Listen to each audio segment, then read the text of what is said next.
नमस्कार दोस्तों, stock market studies में फिर से एक बार आपको बहुत-बहुत स्वागत है। तो आज यहाँ पे मैं डिस्कशन करूँगा एक इम्पोर्टेंस कंपनी के बारे में, क्योंकि कंपनी आईपीओ लेके आ रहा है मार्केट में और बहुत दिनों के बाद आईपीओ मार्केट में आ रहा है। तो बहुत सारे दोस्तों ने कमेंट भी किए थे, सर आईपीओ कब आएगा? नया आईपीओ कब आएगा? चलो मैं आज एक नया आईपीओ के बारे में बात करूँगा। तो इस कंपनी के कुछ पैरामीटर्स मुझे अच्छा लगा, तो इसीलिए मैं आपके साथ इस आईपीओ के बारे में डिस्कशन करूँगा। तो पिछली बार जो आईपीओ था उसके बारे में मैं वीडियो नहीं बना पाया, उसके लिए माफ़ी चाहता हूँ क्योंकि उस टाइम थोड़ा-सा प्रेशर था काम का, तो इसलिए मैं वीडियो नहीं बना पाया। तो इस बार इस आईपीओ के बारे में डिस्कशन करूँगा, तो वीडियो को पूरा लास्ट तक देखिएगा और अभी तक अपने चैनल को सब्सक्राइब नहीं किया, तो ज़रूर सब्सक्राइब कर लीजिएगा और बेल आइकन को हिट करके ऑल भी कर दीजिएगा नोटिफ़िकेशन कंटिन्यू पाने के लिए। और टेलीग्राम को जुड़ जाइएगा, वहाँ पे पहले से ही आपको बहुत सारे अपडेट्स मिलेगा। तो स्टॉक मार्केट के सारे अपडेट्स वहाँ पे आपको मिल जाएगा, तो जाकर चेकआउट कर सकते हैं, नीचे टेलीग्राम का लिंक है। तो कंपनी का नाम क्या है? कंपनी का नाम है एवलॉन टेक्नोलॉजीज लिमिटेड, जो एक टेक्नोलॉजी बेसिस कंपनी है। आप देखा जाए तो company electronics manufacturing services company है। तो कंपनी का जो प्रोडक्ट है वो इलेक्ट्रॉनिक्स मैन्युफैक्चरिंग सर्विसेज है और कंपनी का टोटल जो बिजनेस है वो बहुत अलग-अलग सेक्टर के ऊपर कंपनी डाइवर्सिफिकेशन करके रखा है। तो कंपनी की सबसे बड़ी बात है, कंपनी सिर्फ इंडिया में नहीं, कंपनी बाहर की कंट्री में भी खुद का प्रोडक्ट सेल आउट करते हैं। जैसे चाइना हो गया, नीदरलैंड हो गया, यूनाइटेड स्टेट हो गया और जापान हो गया। तो कंपनी का जो प्रोडक्ट है वो बेस्ट बेस्ट कंपनी कंट्रीज के ऊपर खुद का प्रोडक्ट सेल आउट करते हैं। तो कंपनी के प्रोडक्ट क्या है, चलो मैं एक बार वो आपको दिखा देता हूँ। अगर कंपनी का वेबसाइट विजिट करेंगे तो आपको दिखेगा यहाँ पे टोटल 1900 प्लस इसका एम्प्लॉइज है। 12 से भी ज़्यादा इसका मतलब फैक्ट्रीज है अलग अलग जगह पे। साथ ही साथ 20 से भी ज़्यादा अवार्ड्स कंपनी जीत चुके हैं खुद का प्रोडक्ट के ऊपर। तो कंपनी सोलर प्रोजेक्ट से लेकर कंपनी चार्जिंग सेक्टर के ऊपर सारे सेक्टर के ऊपर कंपनी काम करते हैं। ट्रस्टेड बाय मतलब कंपनी का जो इंडस्ट्रीज है कौन सा इंडस्ट्रीज के ऊपर काम करता है, जहाँ पे देखिए पावर हो गया, साथ ही साथ रेलवे सेक्टर हो गया, साथ ही साथ एयर स्पेस हो गया, साथ ही साथ अब क्लीन एनर्जी मतलब अब ग्रीन एनर्जी क्लीन एनर्जी के ऊपर जानते ही है, उसके ऊपर भी कंपनी काम करते हैं। स्मार्ट प्रोडक्ट, तो स्मार्ट प्रोजेक्ट प्रोडक्ट और गैजेट जो होते हैं उसके ऊपर भी काम करते हैं। डिजिटल इंफ्रास्ट्रक्चर, इलेक्ट्रिक मोबिलिटी और इंडस्ट्रियल, तो इंडस्ट्रियल सेक्टर के ऊपर भी कंपनी काम, इंडस्ट्रियल मतलब देखिए डिजिटली सॉरी कोई मशीनरीज के माध्यम से अभी जो प्रोडक्ट बनाया जाता है उसको इंडस्ट्रियल प्रोजेक्ट बोला जाता है। तो उस टेक्नोलॉजी के प्रोडक्ट भी किसी कंपनी बनाते हैं। टेलीकॉम सेक्टर के ऊपर भी काम करते हैं, हेल्थ केयर के ऊपर काम करते हैं। तो कंपनी का जो मेजर सेक्टर है वो पावर और एरोस्पेस और देखा जाए तो रेलवे सेक्टर में। अगर इस 3 सेक्टर को मैं ओपन कर दूँ तो आप देखेंगे, तो देखिए मतलब जो रेलवे का सेक्टर है जहाँ पे आपको सिग्नल सिग्नल सिस्टम, पायलट मतलब सेटिंग्स, ऑटो पायलट सेटिंग्स, साथ ही साथ ट्रैकिंग सिस्टम, साथ ही साथ आप देखें braking system, auto braking system, battery box, तो पैसेंजर इंफॉर्मेशन सिस्टम, तो इस तरीके से प्रोजेक्ट के ऊपर काम करते हैं। साथ ही साथ अगर आप देखेंगे तो एरोस्पेस के ऊपर यहाँ पे तो बहुत सारे काम करते हैं। टोटली जो बड़ा लिस्ट यहाँ पे दिया गया है, जैसे देखा जाए तो पायलट सीट फ्रेम्स, साथ ही साथ क्रू सेट मतलब सीट फ्रेम्स, साथ ही साथ बिजनेस क्लास सीट यहाँ पे देखिए एक्टिवेटर पार्ट्स। तो इस तरीके से प्रोजेक्ट के ऊपर कंपनी काम करते हैं। तो साथ ही साथ कंपनी पावर सेक्टर के साथ अगर जुड़े हुए हैं तो पावर सेक्टर के ऊपर भी काम करते हैं। तो कंपनी का जो सेक्टर है बहुत स्ट्रांग है, फ्यूचरिस्टिक सेक्टर है।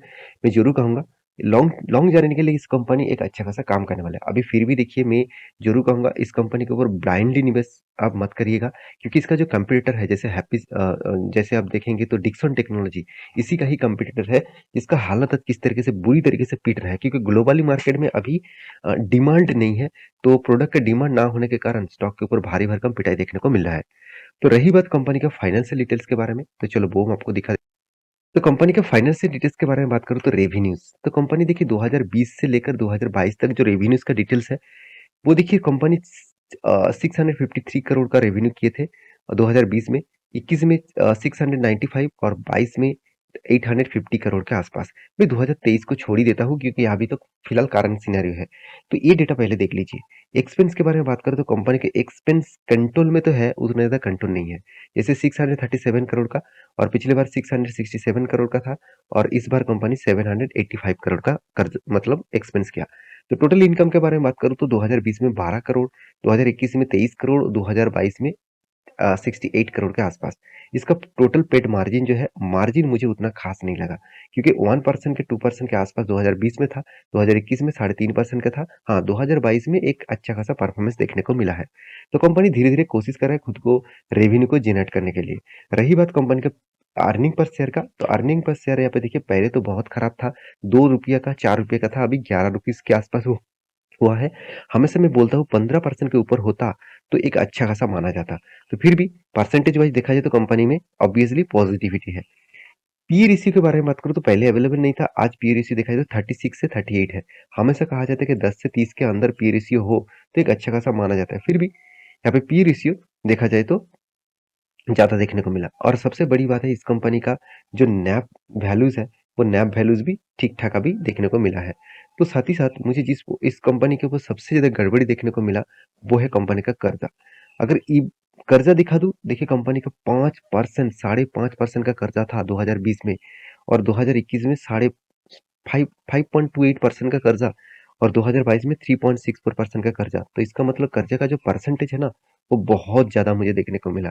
तो कर्जा को चुकाने के लिए ही कंपनी यहाँ पे आईपीओ लेके आ रहा है। तो रही बात कंपनी का ईबिटा मार्जिन का, ईबिटा मार्जिन भी वीकनेस में है। और साथ ही साथ रिटर्न ऑफ कैपिटल एम्प्लॉयड, देखिए हमेशा जब कोई किसी भी कंपनी के पास कर्जा होता है तो आपको रिटर्न ऑफ इक्विटीज नहीं, रिटर्न ऑफ कैपिटल एम्प्लॉयज देखना चाहिए, जो 15% के ऊपर है कि नहीं, 20% के ऊपर है कि नहीं, तो एक पॉजिटिविटी साइन भी दे रहा है। तो कंपनीज के कुछ पॉइंट्स तो मैं आपके साथ शेयर किया हूँ, अभी बाकी डिटेल्स देख लेते हैं। तो सबसे पहले देख लीजिए कंपनी का मार्केट कैप कितना, 2800 करोड़ के आसपास है। एक स्मॉल कैप टाइप कंपनी बोल सकते हैं, तो इसका मार्केट कैप के हिसाब से तो return of equity, return of capital employed एक अच्छा खासा लेवल में अभी देखने को मिला है। तो कर्जा मुझे बहुत ज्यादा लगा। तो पी रेशियो भी 55 के आसपास है। तो हाई वैल्यूएशन में कंपनी देखने को मिला है। तो हाई वैल्यूएशन के ऊपर निवेश करना है कि नहीं करना है, वो अलग बात है। रही बात कंपनी के ऊपर आईपीओ की डिटेल्स, जहाँ पे कुछ देखने को मिला, जैसे आईपीओ का ओपन डेट है 3 तारीख को, और क्लोजिंग डेट 6 तारीख को होगा। तो आईपीओ का फेस वैल्यू 2 रुपये के, मतलब स्प्लिट करके ही आईपीओ लिस्टिंग किया जा रहा है। तो कंपनी का प्राइस रेंज मुझे बहुत ज्यादा लगा, क्योंकि 400 से 450 के आसपास इसका प्राइस बैंड रखा गया है। तो मेरे हिसाब से मुझे ज्यादा हाइक जरूर लगा, क्योंकि इससे पहले भी इसी कैटेगरीज की एक आईपीओ आया था, जिसका प्राइस कम था और पैरामीटर्स भी अच्छा होने के बाद भी उस कंपनी के ऊपर आईपीओ फ्लॉप हो गया। तो आईपीओ देखा जाए तो डिस्काउंट में देखने को मिला, डिस्काउंट में लिस्टिंग देखने को मिला। 34 शेयर अलॉटमेंट किया गया है। टोटल इशू साइज रहेगा 865 करोड़ के आसपास, जिसमें फ्रेश इशू रहेगा 320 करोड़ के आसपास, और ऑफर फॉर सेल रहेगा 545 करोड़ के आसपास। इसका मतलब प्रोमोटर खुद का माल बेचना चाहते हैं 500, मतलब माल बेचकर 545 करोड़ के आसपास पैसा जेब में लेके जाएंगे, और कंपनी के ऊपर री इन्वेस्ट करेगा 300 करोड़ का, 320 करोड़ का, जिसमें कुछ कर्जा मिटाने के लिए और कुछ कंपनी के इंफ्रास्ट्रक्चर बढ़ाने के लिए। इस तरीके से इन मतलब पैसा इशू किया जा रहा है। तो कंपनी का बीएससी एनएससी दोनों में लिस्टिंग देखने को मिलेगा। और रही बात कंपनी का ओपनिंग डेट 3 तारीख को, क्लोजिंग डेट 6 तारीख को होगा।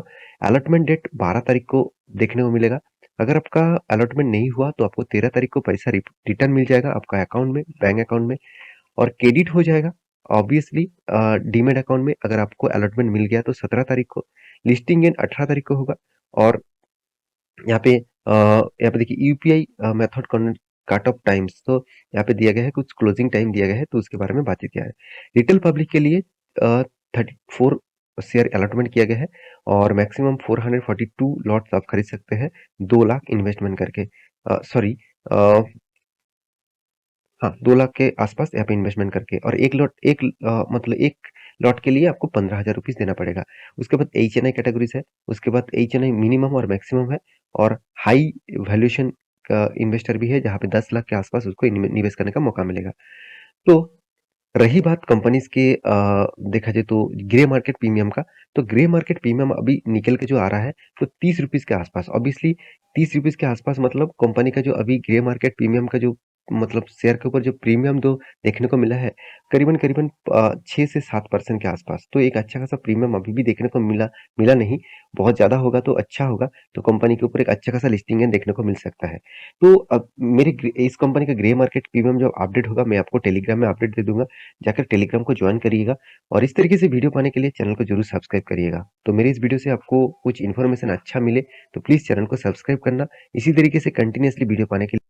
तो मिलते हैं नेक्स्ट वीडियो में, तब तक के लिए अच्छे से रहिए, अपनी ख्याल रखिए, बाय बाय।